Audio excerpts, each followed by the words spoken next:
Un cordial saludo a todos los oyentes de Radio María. Un día más, con la gracia del Señor, proseguimos el comentario del Catecismo de nuestra Madre la Iglesia.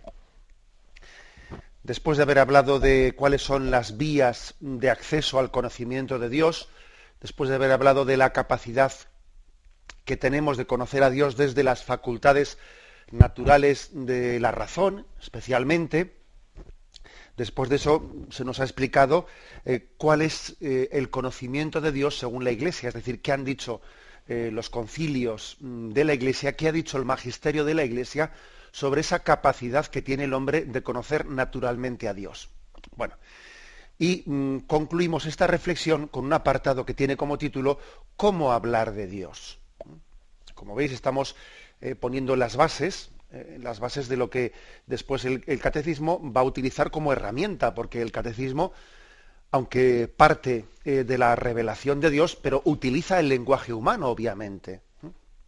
La teología es verdad que parte de la revelación de Dios, que Dios mismo se ha descubierto, se ha dado a conocer, pero claro, nosotros tenemos que expresarlo con palabras humanas, con términos humanos. Entonces, la pregunta es, ¿cómo hablar de Dios desde nuestros parámetros? Porque evidentemente tenemos que utilizar palabras humanas, imágenes humanas para hablar de Dios. Y claro, eso plantea una dificultad, al mismo tiempo una oportunidad para conocerle, pero también eso, tenemos que ser conscientes de que esa forma de acceder a Dios es imperfecta. Bueno, pues de eso vamos a hablar, es a partir del punto 39. Y dice así el primer punto. Al defender la capacidad de la razón humana para conocer a Dios, la Iglesia expresa su confianza en la posibilidad de hablar de Dios a todos los hombres y con todos los hombres. Esta convicción está en la base de su diálogo con las otras religiones, con la filosofía y las ciencias, y también con los creyentes y los ateos. Vais a ver que en estos puntos que hoy vamos a explicar, podría parecer que cada punto niega al anterior. No, no se trata de que lo niegue, sino que vamos matizando lo que queremos decir, vamos matizándonos. Es decir, lo que se afirma en el primer punto 39, que la Iglesia Católica tiene una visión optimista, optimista de la capacidad del hombre de conocer a Dios. Ahora, cuando decimos optimista, no quiere decir que nosotros vayamos a hablar de Dios como si fuese el vecino, o como si fuese, bueno, pues alguien cualquiera que puede ser objeto de un seguimiento nuestro, ¿no? Que le ponemos una cámara para seguirle, para espiarle, pues obviamente no. Obviamente tenemos que darnos cuenta que Dios es un ser trascendente y que no podemos nosotros pretender hablar de Dios como hablamos del vecino. Que nuestro conocimiento de Dios es real, es verdadero, el hombre es capaz de hablar de Dios, pero tiene que ser de una forma humilde. Esta es un poco la tesis que hoy vamos a explicar y que el catecismo intenta pues desarrollar, ¿no?, en este apartado que dice cómo hablar de Dios. Ha habido a veces un subrayado excesivo en la afirmación de que de Dios únicamente se puede hablar desde la perspectiva de una teología o de un lenguaje apofáctico. ¿Qué quiere decir esta palabrota? Que a alguno le sonará, uy, pero ¿qué significa esa palabra de apofáctico? Bueno, viene a significar que Dios es tan grande, es tan trascendente, es tan lejano al hombre, que de él prácticamente no podemos decir nada. O sea, es un subrayar hasta tal punto, ¿no? Pues la trascendencia y la lejanía de Dios, pues que diciendo, bueno, Dios es tan lejano, tan diferente al hombre, que prácticamente de él no podemos decir nada. En todo caso, podemos decir lo que no es. Dios no es material, Dios no es como nosotros, Dios no es, ¿no? Pero no podemos afirmar nada en positivo, sino más bien únicamente en negativo. Bueno, claro que tiene algo de razón esto, pero afirmarlo así, digamos, sin matizarlo, sería incorrecto. Sería incorrecto, porque Dios también Dios que es grande, Dios ha hecho al hombre interlocutor suyo. Luego Dios nos ha hecho capaces de hablar con él. Luego no vale únicamente subrayar, ¿no?, unilateralmente uno de los aspectos de que Dios es infinitamente lejano, infinitamente trascendente, infinitamente... Sí, sí, de acuerdo. Pero precisamente porque Dios es así de infinito, omnipotente, Dios ha hecho al hombre a su imagen y semejanza y nos ha hecho interlocutor suyo. Otra tentación ha sido la tentación gnóstica. El gnosticismo fue una de las primeras herejías en la historia de la Iglesia. En los primeros siglos surgió el gnosticismo, que era una pretendida descripción del misterio de Dios como reservada exclusivamente para unos pocos elegidos, para unos sabios, ¿no? Algunos hombres estaban destinados, pues, por su especial inteligencia, porque habían estado siempre investigando los misterios ocultos. Entonces, Dios está reservado para unos inteligentes, para unos privilegiados, ¿no? Bueno, pues no es verdad, ¿eh? La Iglesia siempre rechazó esa tendencia gnóstica y además recordó las palabras de Jesús en el Evangelio, que Dios se esconde a los soberbios y a los que se las dan de sabios y se revela a la gente humilde. O sea que, es decir, que no es verdad, ¿no?, que tengan más posibilidad de conocer a Dios pues las personas que tengan un acceso especial a la cultura y no digamos nada al secretismo, ¿no?, a toda esa tendencia pues que existe un poco hacia lo oculto, no, hacia el ocultismo, ¿no? Como si el conocimiento de Dios estuviese supeditado a unos secretos que alguien ha escondido en un papiro, en un manuscrito, que no sé qué. Bueno, aquí empalmamos con toda esta literatura que se ha puesto tan de moda, del estilo del Código Da Vinci y todo ese tipo de cosas, ¿no? Obviamente también tenemos que rechazar, ¿no?, claramente esa tentación del ocultismo o de que Dios esté reservado para unas mentes privilegiadas que escrutan los misterios de no sé dónde, no. Por el contrario, hay que decir que ¿cómo es posible que podamos hablar con Dios? Bueno, por una parte, por el misterio de la humildad de Dios, que nos ama y se acerca a nosotros y nos ha creado, por la creación, nos ha elevado a una condición que nos, sobre todo, mira, lo más grande que puede decir un hombre es que sea interlocutor de Dios, que yo hable con Él, que Él hable conmigo, eso es lo más grande. Y eso es una gracia en la que por la creación Dios nos ha capacitado para tal cosa. Y esto además, lo que dice el punto este que estamos comentando, es que, bueno, esto también supone que podamos hablar de Dios, que entre nosotros podamos hablar de Dios, que hablemos de Dios con los creyentes de otras religiones, y que hablemos de Dios también con los ateos y con los agnósticos, y que no es únicamente pues hablar por no callar. No, es que tenemos la capacidad. O sea, precisamente la auténtica enfermedad, ¿no?, el auténtico signo de alarma es que el hombre no hable de Dios, que hable únicamente de cosas intrascendentes, ¿no? Que vemos que en nuestra sociedad pues, existe una tendencia a hablar de todo, de tonterías, hablamos del prójimo, hablamos siempre de cotilleos, de curiosidades, de no sé qué, ¿no? De lo que deberíamos hablar más es de lo verdaderamente importante, lo decisivo, aquello en lo que nos jugamos el sentido de nuestra vida, ¿no? Lo lógico es hablar de Dios. Lo ilógico es estar hablando de cuestiones que es hablar por no callar, de tonterías, de yo qué sé, ¿no? Bueno, con esto no quiero decir que no podamos hablar de fútbol, ¿eh? También existen unas sanas distracciones, pero el hecho de que nuestras conversaciones sean siempre sistemáticamente, ¿no?, intrascendentes, y que no hablemos de las grandes cuestiones, ¿no?, de nuestra vida, que sean como temas tabú, bueno, pues en el fondo es como una especie de infrautilización de la razón humana.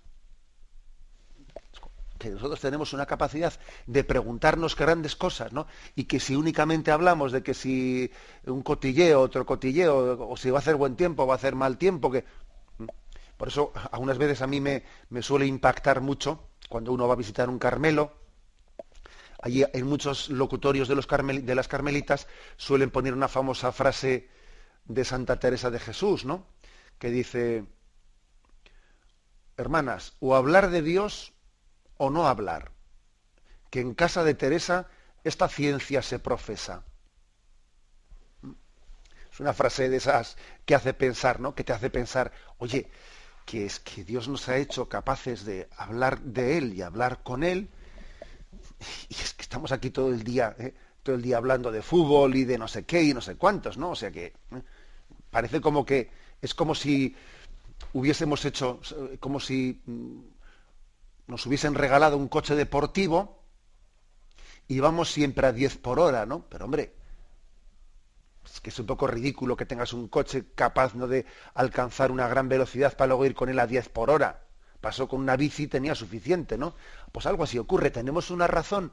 O sea, Dios nos ha dado una capacidad de hablar de, aunque sea con mucha humildad, como he dicho antes, ¿no?, pero de abrirnos a los misterios de Dios, y nosotros igual estamos únicamente hablando de pequeñeces, que para eso, no, para hablar de estas pequeñeces, no hace falta ser imagen y semejanza de Dios. Es que, bueno, esto es por lo tanto la primera reflexión. Se completa con una referencia al punto 851, que dice el motivo de la misión. Dice, vamos a ver, en efecto, Dios quiere que todos los hombres se salven y lleguen al conocimiento pleno de la verdad. Dios quiere la salvación de todos por el conocimiento de la verdad. La salvación se encuentra en la verdad. Entonces, o sea, Dios nos ha creado para la verdad con mayúsculas. Y el hombre tiene hambre y sed de la verdad, tiene hambre y sed de la bondad. Por eso es una contradicción que planteemos toda la vida de tejas para abajo y no de tejas para arriba.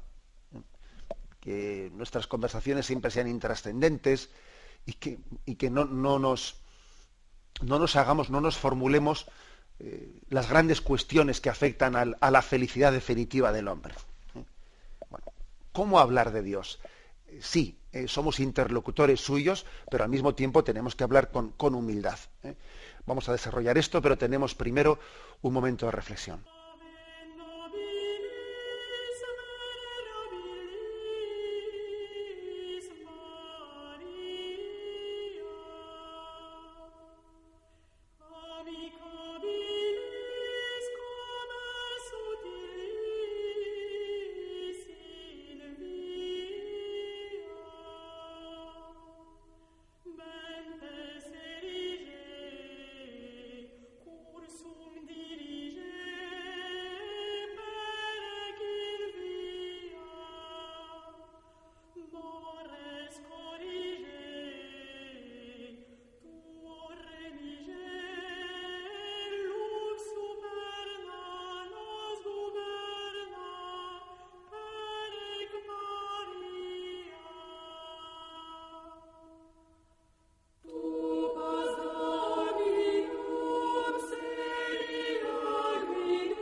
Escuchan el programa Catecismo de la Iglesia Católica con Monseñor José Ignacio Munilla.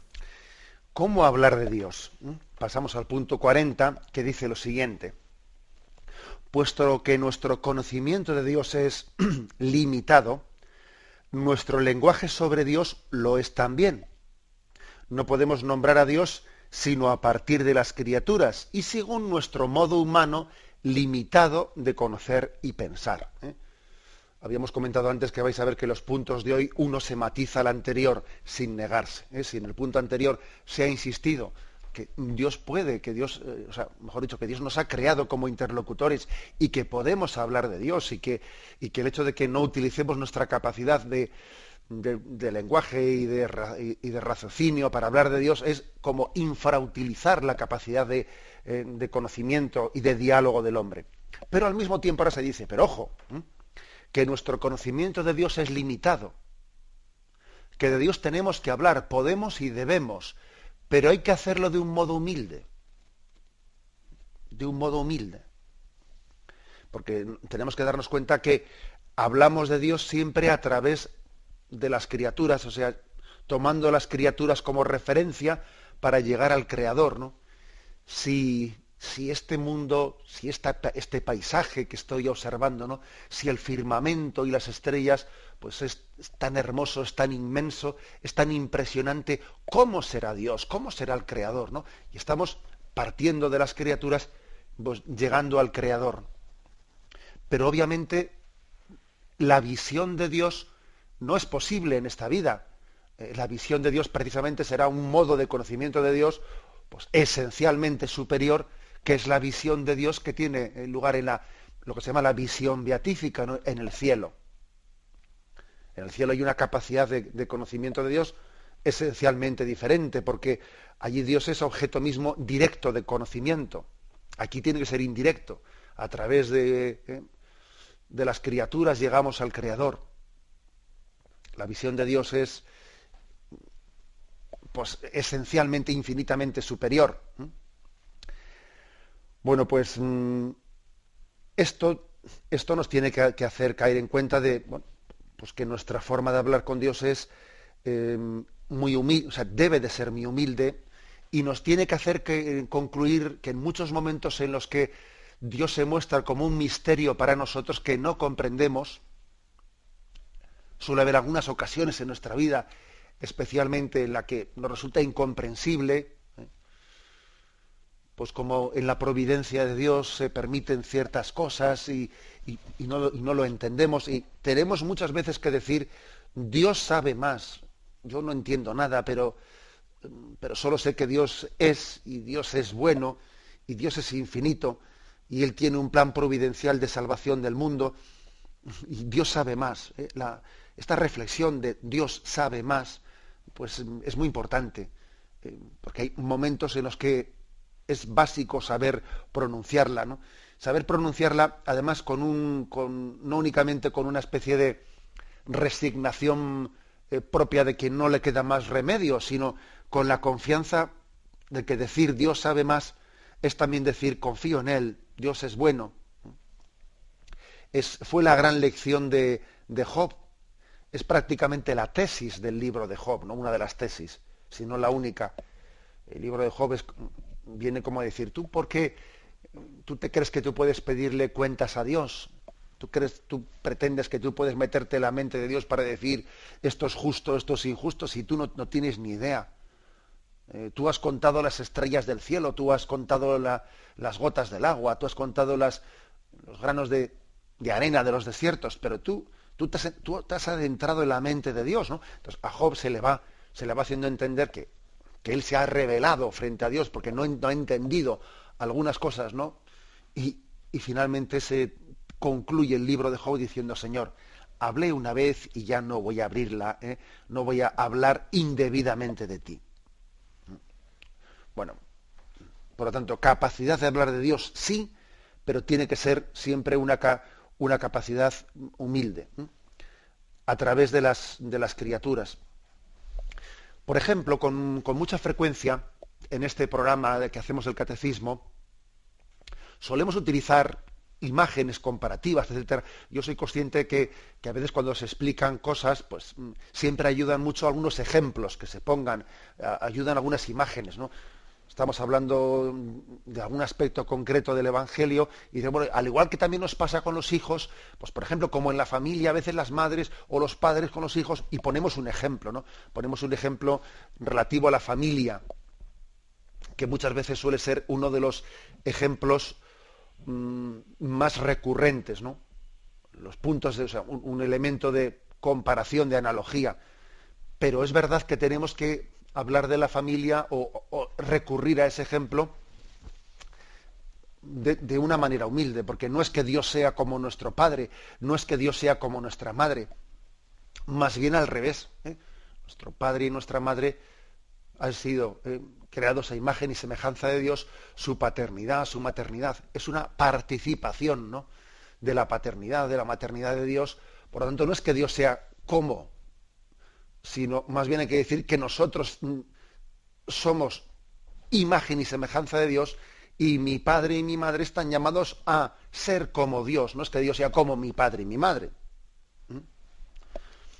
O sea que sí que debemos de poner ejemplos, sí que debemos de utilizar imágenes para hablar de Dios, porque es que las necesitamos, porque nuestro conocimiento necesita puntos de referencia para hablar de Dios. No podemos hablar de Dios en el vacío, el vacío. En esto somos muy distintos que esas concepciones orientalistas, ¿no?, en las cuales el conocimiento de Dios consiste en hacer un vacío mental. A ver, no voy a pensar nada, me voy a quedar en un vacío mental, y entonces, ¿no?, cuando yo me quedo en el vacío mental, entonces es cuando yo ya me he fusionado con Dios, que es el todo, yo soy la nada, y entonces desde el vacío interior no pienses, no sientas, entonces tú te fundes con Dios. No, mire usted, eso no es partir de la realidad del hombre. Dios nos ha hecho con una capacidad de conocimiento a través de las criaturas que reflejan la luz de Dios. Por lo tanto, si las criaturas reflejan la luz de Dios, aunque la reflejen imperfectamente, no se trata de que yo me quede en el vacío, que yo no piense, que yo no sienta para fundirme con... No, ese tipo de concepciones orientalistas, etcétera, en el fondo parten de un desprecio de la materia, de un desprecio de la creación, como si todo lo material no fuese bueno y creado por Dios, y hubiese que desprenderse de eso para unirse con Dios. No. Dios no solo es creador del alma, también lo es del cuerpo, y también lo es de nuestras facultades sensibles y nuestras facultades racionales. Luego, lejos de tener que llegar al vacío del pensamiento para unirnos con Dios, no, hay que utilizar el pensamiento, pero humildemente, diciendo muchas veces, Dios sabe más,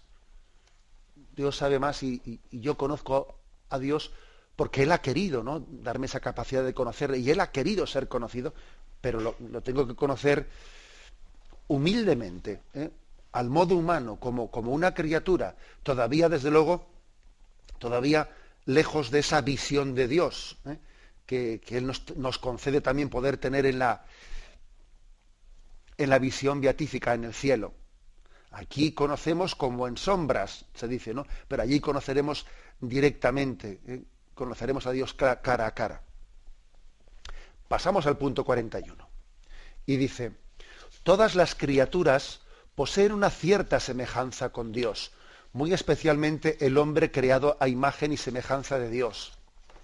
Las múltiples perfecciones de las criaturas, su verdad, su bondad, su belleza, reflejan, por tanto, la perfección infinita de Dios. Por ello podemos nombrar a Dios a partir de las perfecciones de sus criaturas, pues de la grandeza y hermosura de las criaturas se llega por analogía a contemplar a su autor. Recordáis que ayer explicábamos también un poco qué significa esta palabra de analogía, la relación que hay entre la criatura y el creador está entre dos extremos opuestos. Un extremo es decir que la criatura es tan distinta, ¿no?, tan distinta del creador, que no tiene ningún punto de relación con ella. Es absolutamente diferente. Y por el contrario, el error opuesto es decir que la criatura y el creador se confunden, es como el panteísmo, es decir, no hay diferencia entre la criatura y el creador.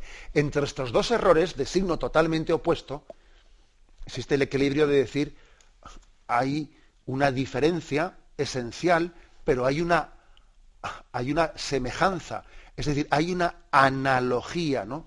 Análogamente, se dice, ¿no? Es decir, en parte distinto, pero en parte similar, en parte distinto, en parte similar, eso es la analogía, ¿no? O sea, cuando nosotros hablamos de Dios, hablamos porque existe una analogía, si no, no se podría hablar de él. Y dice este punto que las criaturas poseen una semejanza con Dios. Estamos llamados a preguntar, decía eso San Agustín en el famoso libro de las Confesiones, ¿no? Preguntad a las criaturas, ¿quién fue su creador? Preguntad a las criaturas, ¿quién las ha dejado revestidas de hermosura y de belleza? Y ellas os contestarán. Que fue Dios, fue el creador, etcétera, que no somos nosotros la belleza absoluta, que es Dios la belleza absoluta.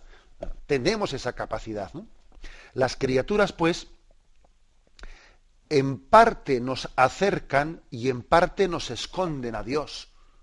Nos acercan a Él porque son como un reflejo de la belleza de Dios, pero al mismo tiempo nos lo esconden. O sea, es decir, que es como el pan de la Eucaristía, si se me permite este ejemplo, esta comparación, que nos acerca a Dios infinitamente, pero también nos lo esconde.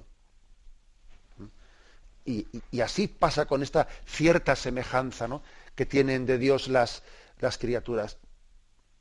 Son verdad, son buenas y son bellas. Y vio Dios lo que había hecho, y era bueno, y era verdadero. Entonces nosotros nos preguntamos, ¿no? Y a través de las criaturas tenemos esa capacidad de llegar a Dios, pero al mismo tiempo limitada, porque nos revelan la luz de Dios, pero también en parte nos la esconden, ¿no? Tú ves las estrellas, tú ves la luna, tú ves la luna y la luna te acerca la luz del sol porque te la refleja. Pero bueno, al mismo tiempo también te lo esconde porque no le ves directamente al sol, sino que lo ves reflejado en la luna. Bueno, algo así ocurre con las criaturas, ¿eh?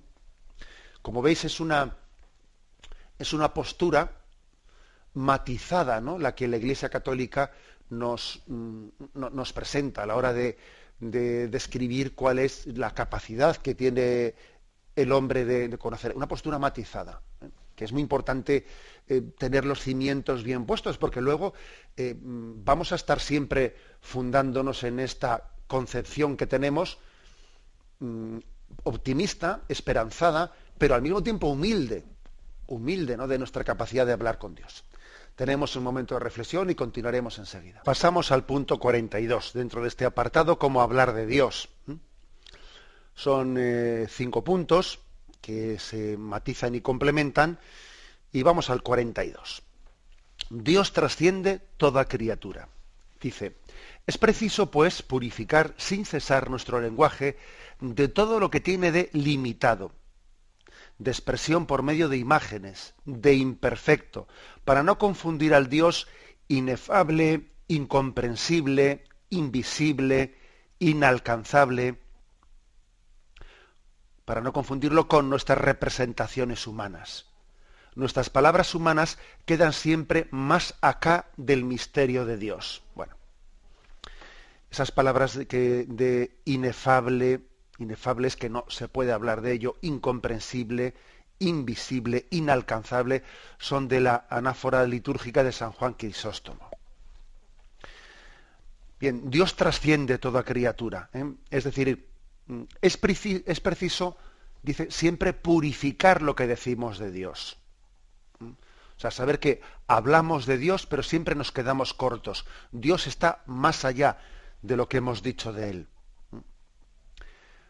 Por eso, por ejemplo, suele ser muy bueno, muy importante, que cuando imaginamos cosas de Dios, purifiquemos la imaginación, ¿eh?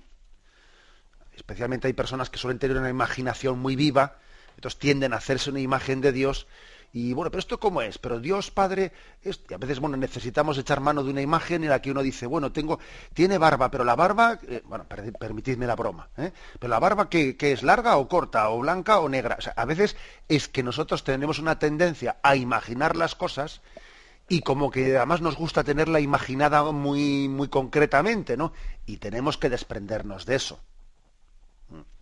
También algunas personas suelen tener una cadencia, una tendencia a buscar visiones, supuestas revelaciones, que también yo creo que puede tener cierta conexión con esto. O sea, como que necesitamos que alguien nos cuente las cosas y nos cuente con detalle, con detalle. Y entonces allí estaba pues la Virgen María, y a la derecha estaba y tenía este aspecto, tenía el otro. O sea, tenemos una tendencia excesiva a tener que tener todo concretamente imaginado, descrito, y no es así, ni puede ser así, porque todavía no estamos en la visión del cielo. Muy frecuentemente, pues eso, y oiga, y ha fallecido mi marido, ha fallecido un conocido, y yo allí de qué manera podré hablar con él, y no digamos nada cuando alguien pregunta, pues es que ha fallecido mi perro, que ha sido mi animal de compañía, y allí de qué manera podré verle, no verle. O sea, que tenemos una tendencia excesiva a intentar saberlo todo. Oiga, y es que hay muchas cosas que son un misterio que nos superan. Pues por ejemplo, ¿no? Dice el Evangelio que allí seremos como ángeles, que allí no seremos marido y mujer, seremos como ángeles en el conocimiento de Dios. Bueno, pero ¿me puede concretar más eso? ¿Eso qué supone en concreto? Que no lo sabemos, que aunque sí que se nos ha dicho en los Evangelios, se nos ha dicho lo suficiente. Ahora, no pretendamos ahora con nuestra imaginación concretarlo de una manera que no está concretada en el Evangelio. Se nos ha dicho lo suficiente. Ahora, también esa especie de curiosidad excesiva que tenemos, hay que ofrecerla a Dios y hay que saber abandonarse.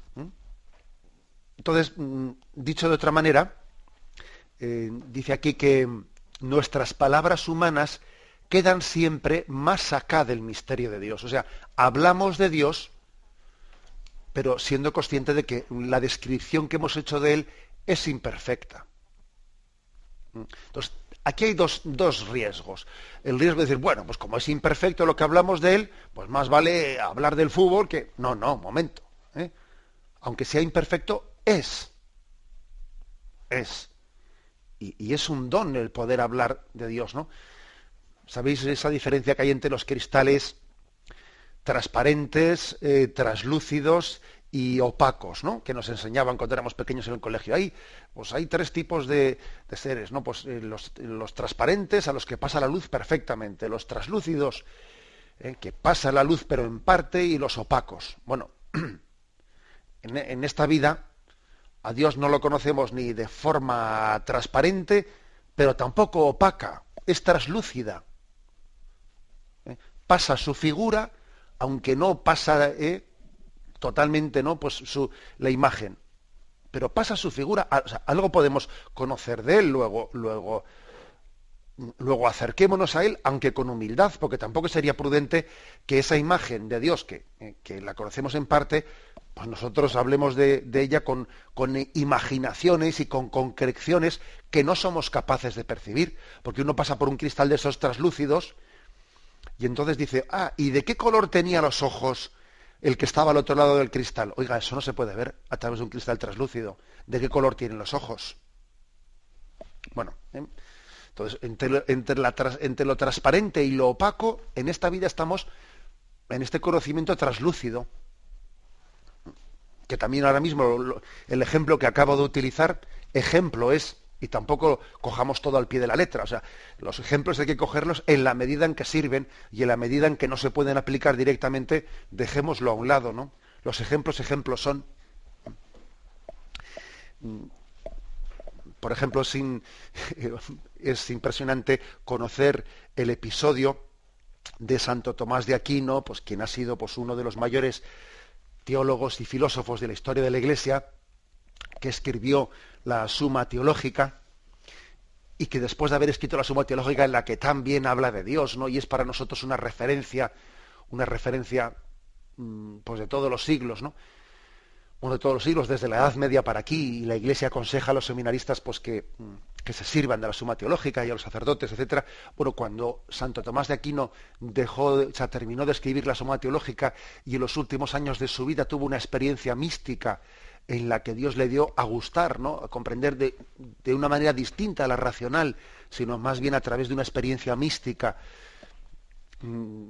de la verdad de Dios y de la belleza de Dios.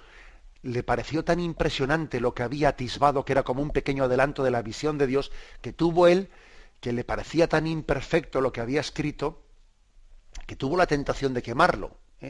Y menos mal que no le dejaron quemar la Suma Teológica, ¿no? Pero sin embargo, eso no quiere decir que lo que había escrito estuviese mal escrito, contuviese errores. No, no. Lo que pasa es que, claro, que la visión de Dios, pues es que es esencialmente superior. Esto quiere decir que tenemos que hablar de Dios con humildad, y la teología tiene que ser siempre teología arrodillada. Que esta expresión me la habéis escuchado en alguna ocasión, ¿no? Teología arrodillada, no una teología arrogante, que trata de Dios como si Dios fuese un objeto, ¿no? Un objeto. Acordaros de aquel famoso episodio de San Agustín y aquel niño que le reprochaba que Agustín intentase no hablar de Dios como si fuese un objeto que metía en su cabeza, cual ese niño pretendía meter el mar en el agujero de la arena. Decía, oye, pero ¿yo cómo puedo pretender meter el mar en el agujero de arena que he hecho en la playa? Pues así tampoco yo no puedo meter a Dios en mi cabecita. O sea, hay que hablar siempre de Dios con ese sentido de humildad. Bien, y pasamos al último punto, el punto 43. Y así concluimos este apartado de cómo hablar de Dios. Dice, al hablar así de Dios, nuestro lenguaje se expresa ciertamente de modo humano, pero capta realmente a Dios mismo, sin poder, no obstante, expresarlo en su infinita simplicidad.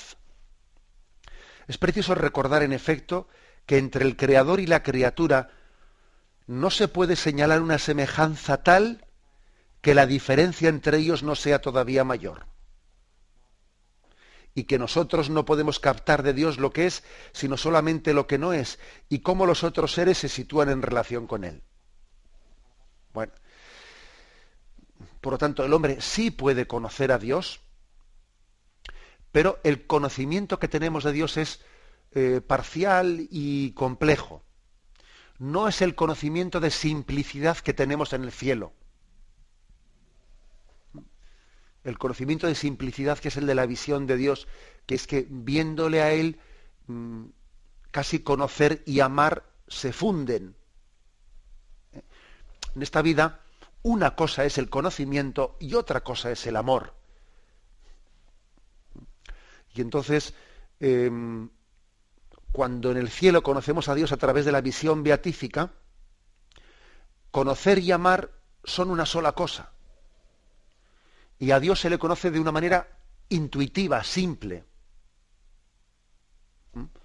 Que yo a Dios por la visión beatífica le puedo conocer en su integridad, en su totalidad, aunque toda la eternidad, ¿no?, será corta para poderle abarcar plenamente, para poderme fundirme con él, pero le conozco, ¿no?, en su plenitud, en esa visión beatífica.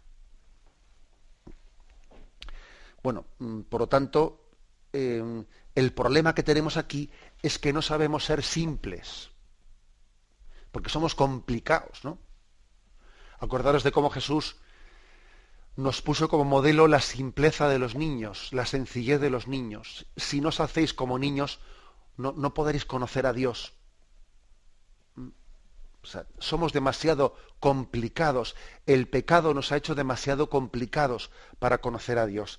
Hazte niño, para que siendo niño tengas más probabilidades de conocer a Dios. Esto es una reflexión que nos acerca, ¿no? O sea, la visión beatífica de Dios en el cielo está más cerca de la inocencia de un niño que de la sabiduría de un premio Nobel. Que nos quede eso claro, ¿eh? Está más cerca de la inocencia del niño que de la sabiduría de un premio Nobel, la visión beatífica del cielo. En el concilio cuarto de Letrán, que aquí lo trae a colación este punto del catecismo que estamos comentando, dice, bueno, entre el creador y la criatura hay una semejanza, hay una analogía, pero dice, ojo, esa semejanza siempre será menor que la diferencia que hay entre nosotros y Dios. Hay parte de semejanza y parte de desemejanza.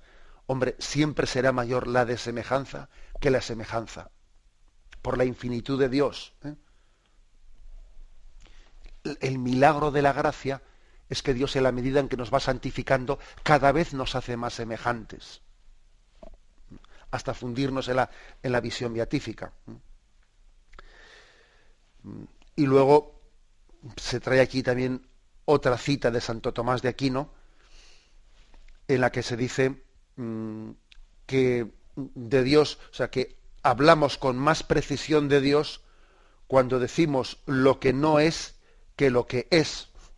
Dios es infinito, es decir, no tiene límites, etcétera, etcétera. O sea, es más fácil, ¿no? Es más fácil hablar con precisión de Dios, ¿eh? En la medida en que se habla en un lenguaje que se dice, en el que se afirma lo que Dios no es. Dios es inmenso, Dios es infinito, etcétera, etcétera, ¿no? Por ejemplo, si decimos Dios es generoso, Dios es... Claro, ¿qué ocurre? Que la palabra generoso, la palabra valiente, la palabra etcétera, cuando utilizamos términos que no son términos que nieguen el límite, sino que afirmen algo concreto, sí, Dios es generoso, pero no como la generosidad nuestra, sino algo muy, muy superior. Dios es veraz, pero no como lo que nosotros entendemos por veracidad, sino algo todavía muy superior, etcétera. Siempre cuando hablamos de Dios tenemos todavía que trascender los términos que estamos utilizando. Y bien, hemos llegado hasta aquí. La conclusión de esta exposición que hemos hecho, que tiene como título ¿Cómo hablar de Dios? Pues yo diría dos cosas, ¿no? ¿Cómo hablar de Dios? Con confianza, porque este lenguaje que Dios nos ha dado y esta capacidad de conocer son reales. Luego no estamos hablando, no estamos jugando al escondite, o sea, con confianza, pero con humildad.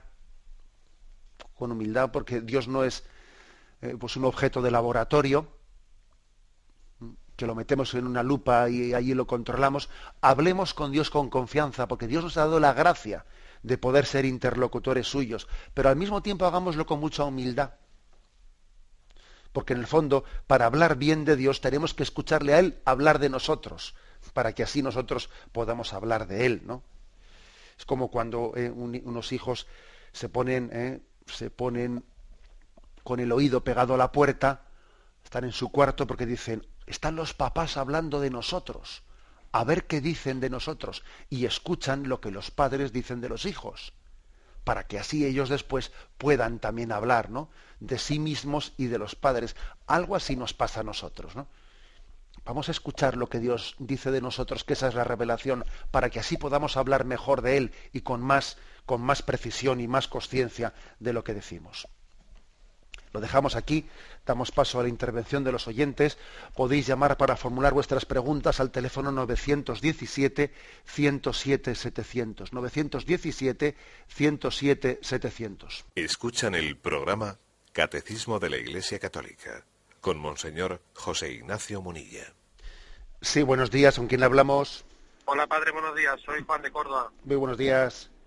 Mire, padre, en relación a lo que está comentando de la hora de hablar con Dios, de Dios, desde nuestra limitación, simplemente comentarle, y usted me corrige si me confundo, Jesús se hizo personal, se hizo una persona, se hizo cercano. Uh-huh. Él salvó toda la distancia que hay entre el hombre y el pensamiento de Dios, sino que está tan cerca que dejó que se puso en nuestras manos para que, en fin, para darnos ejemplo y para para saber cómo es realmente Dios en su persona, en su personal. Y si volvemos a la idea de Dios lejano, Dios del que yo no puedo hablar, no puedo opinar, del que no puedo ni siquiera decir, pues no sé, en mi caso personal pues toma mucha distancia de mí. Yo, hay cosas que me consuelan como cuando dice la zorra tiene madriguera y el hijo del hombre no tiene donde reclinar la cabeza, porque es que no sé, me imagino al agobio de la vida y el trasiego que llevaba, y yo en mi caso personal pues, me pasaba algo parecido y me da mucho consuelo, porque sé cómo es él, sé cómo es Dios, él es tan pequeño y tan cercano que pasa por lo mismo que pasamos nosotros, en mi caso. Usted me corrige si de acuerdo, padre. Muchísimas gracias. Sí, pues el oyente se adelanta un poco algo que inmediatamente va a decir el catecismo, porque no olvidemos que estamos aquí hablando del conocimiento natural de Dios, es decir, de qué capacidad tiene el hombre por su sola razón para hablar con Dios, que como hemos dicho tenemos capacidad, o sea, pero es que ahora enseguida el catecismo va a estar diciendo, pero es que Dios además ha hablado, es que podemos hablar de Dios con mucha mayor precisión, pues porque, como ha dicho el oyente, es que Dios ha venido a nosotros, ha venido a nuestro encuentro. Él ha utilizado nuestro propio lenguaje, el lenguaje de la raza. Jesucristo habló y habló con términos humanos. Luego, no podemos dudar de la validez de este lenguaje para hablar con Dios cuando Jesús mismo, el Dios encarnado, lo utilizó. O sea, es decir, que esta descripción que aquí hace el catecismo en los primeros puntos, de que podemos hablar con Dios con la razón humana, pero de una manera muy imperfecta, claro, se refiere al a esa hipótesis del hombre todavía que no ha descubierto que Dios ha hablado y se ha revelado. Es aquel que todavía no ha conocido a Jesucristo, es aquel que dice de qué manera yo hablo de Dios, pero claro, pero es que podemos hablar con Dios de una manera mucho más precisa desde el momento en que Dios se ha revelado. Aún y todo, hay que ser humildes, ¿no? Porque tampoco, como decía antes en la intervención, tampoco el Evangelio no nos cuenta detalles e imágenes, imaginaciones de cómo es esto y cómo es lo otro, y cómo será la entrada del cielo y a la derecha qué es lo que habrá de la puerta, ¿no? Porque nosotros somos demasiado materiales en el deseo de que nos hablen de Dios. Pero bien, esta precisión es importante. Damos paso a un siguiente oyente. Sí, buenos días. Hola. Hola, muy buenas. Soy Juan, el del otro día. Hombre, Juan, muy buenos días. Que me acuerdo que el otro día te invité a que llamases cuando quisieses por la radio, ¿no? Sí. Ah, muy bien. A ver, ¿qué me quieres preguntar? A ver si se puede jurar. A ver si se puede jurar. Bueno, muy bien, ya te respondo yo. Bueno, es que los oyentes dirán, pero bueno, ¿quién ha entrado por ahí? Es que tuvimos el otro día un encuentro de familias aquí en San Sebastián y allí se me presentó Juan, que me decía que solía todas las mañanas cuando iba con su aitá, con su padre al colegio, pues que solían a veces escuchar el catecismo y le dije, oye, que no me has llamado nunca, no me has llamado, que me tienes que llamar. Bueno, pues ya ves tú qué gente tan buena tengo yo. Bueno, pues se puede jurar, dice Juan, pregunta Juan. Bueno, pues el Evangelio dice, ¿no? Cuando sea sí, decid sí, y cuando sea no, decid no. No juréis ni por el cielo ni por la tierra. Es verdad que luego la tradición de la Iglesia ha permitido el juramento, que el juramento es poner a Dios por testigo en momentos solemnes en los que ante un tribunal se puede hacer un juramento que es poner a Dios por testigo de lo que estamos afirmando, ¿no? Pero digamos que esa frase del Evangelio, es decir, no recurramos a poner a Dios por testigo de una manera trivial. Es decir, que Juan, yo no sé en tu caso, pero yo cuando tenía tus años, pues solíamos jugar a las canicas. Y a veces existía el peligro de decir, no, que te juro que esta canica es mía. Hombre, por una canica no se jura, ¿entiendes? Es decir, que el juramento es una cosa muy seria, que es posible pues que cuando uno termine, pues por ejemplo, o va a tomar un cargo de médico, o por ejemplo yo cuando me hice sacerdote, la Iglesia me pidió que hiciese un juramento de que iba a intentar ser fiel a la enseñanza de la Iglesia, etcétera, pero es un momento solemne en la vida. Pero no se puede jurar, ni se debe de jurar por cuestiones absolutamente triviales que no tienen trascendencia. Más bien, cuando sea sí, digamos sí, cuando sea no, digamos no. Porque si uno tiene necesidad de jurar muy a menudo, es señal de que no le creen. Cuando una persona es honesta y es un hombre de palabra, si ha dicho una cosa, no necesita estar jurando para que le crean. Si uno tiene necesidad de jurar y jurar y jurar para que le crean, quiere decir que antes igual ha mentido mucho y ya como no le creen, pues tienen que estar recurriendo al juramento, ¿no? Bueno, yo creo que esa es un poco la explicación que te daría. Bueno, y que tengas buen día en el colegio. Damos paso a un siguiente oyente. Buenos días. Buenos días, monseñor. Me llamo Adela. Adelante, Adela. Quería preguntarle en la liturgia qué quería decir el domingo inalvis, que lo leí el otro día y no tengo ni idea de lo que es. Pues la verdad es que yo también tendría que consultarlo. Ya lo consultaré porque yo también he escuchado mucho esa expresión y no sabría yo decirla con precisión. Prefiero consultarlo antes de responderle, que no me queda muy claro. Damos paso a un siguiente oyente. Buenos días, monseñor. Buenos días, sí, adelante. Mi nombre es José, soy de Madrid, su catequista. Lo que quiero preguntarle es, usted estos últimos días está tocando un tema de evidentes resonancias o contenido filosófico. Usted el lunes hablaba de que hoy prevalece la emoción sobre la razón y comentaba que a veces la predicación pues tiene que tenerla en cuenta. Yo me planteo muchas veces, un gran servicio que ha hecho la Iglesia a la humanidad ha sido siempre ayudar al hombre a descubrir su naturaleza, su dimensión racional.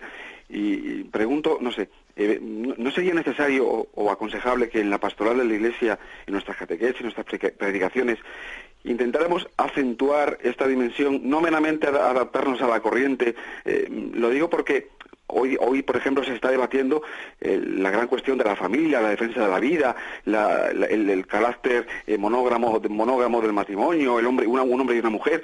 A veces se reprocha a la Iglesia que apele a cuestiones de fe. Sabemos que no es verdad, que la Iglesia apela a la razón y apela al derecho natural, pero ¿no sería necesario una pastoral a todos los niveles dentro de la Iglesia que insistiera más en esta dimensión? Nada más, era solamente esto. Gracias. Mire, yo creo que esa es una de las grandes aportaciones que hace nuestro Papa Benedicto XVI, que Dios le ha dado un carisma muy grande, muy potente, de también dar una explicación iluminada por la razón, entrar en diálogo pues con las corrientes filosóficas de este mundo, rebatiendo también los errores, etcétera, etcétera. Creo que es una de las grandes aportaciones que él hace. Yo creo que todo es compaginable, hay que sumar y no restar.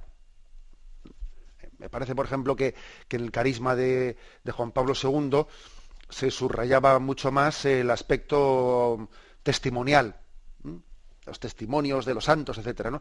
En el carisma de Benedicto XVI, por supuesto que también lo anterior se realiza, pero igual se subraya más el aspecto de las razones de la verdad, o sea, ser capaz de exponerlas, ser capaz también de explicar la esencia de qué es el matrimonio, de por qué la bondad de la monogamia, por qué... Es decir, que yo creo que sí tiene razón el oyente, en el sentido de que hay que también educar en la capacidad crítica. Y lo que ocurre es que hay que hacerlo también pues, de una manera compensada, porque yo me doy cuenta que hoy en día, si tú utilizas un lenguaje muy filosófico, muy racional, ante un auditorio que no está acostumbrado a eso, te van a atender los primeros 3 minutos o 4 y luego ya se les va a ir la capacidad de atención. Y hay que recurrir también a argumentos testimoniales, hay que recurrir a imágenes. O sea que sí tiene razón el oyente, en mi opinión, pero también no podemos ser demasiado idealistas en la manera de transmitir, sino tenemos que adaptarnos al oyente para hacerle crecer, claro, para hacerle crecer, para suplir sus carencias, ¿no? Bueno, tenemos el tiempo cumplido. Me despido con la bendición de Dios Todopoderoso. Padre, Hijo y Espíritu Santo. Alabado sea Jesucristo.